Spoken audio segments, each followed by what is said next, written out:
দুপুরে প্রায় প্রত্যেক দিনই দিদি 4 রকমের রান্না করে। আজ মেনুতে ছিল পেঁপে দিয়ে ডাল, ঢ্যাঁড়স ভাজা, একটা পাঁচমেশালি সবজি, চিকেন।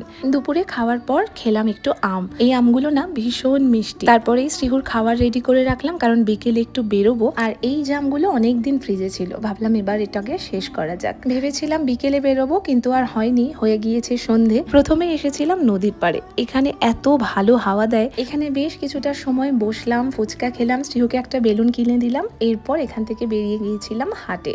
সোমবারে যে হাটটা বসে ওখানে সমস্ত ফ্রেশ সবজি পাওয়া যায়। আমার আগের ভিডিওতে যারা কমেন্ট করেছিলে, ঋষিতা, সোনালিদি, তমালি, প্রিয়া, বাংলাদেশ থেকে বৃষ্টি, শ্রীজাতা, অনু, সায়ন, কন্যা, সবাইকে অসংখ্য ধন্যবাদ। বাজার করে বাড়ি ফিরেই শ্রীহুকে খাইয়ে আগে ঘুম পাড়িয়ে দিয়েছি। তারপর হাজবেন্ড আজকে অনেক দিন পর বানিয়েছিল তন্দুরি চিকেন, সাথে ছিল পুদিনা আর ধনেপাতার চাটনি। খেতে অপূর্ব হয়েছিল। এত খেয়ে ফেলেছিলাম যে রাতে ডিনারটা একদম সিম্পল ছিল।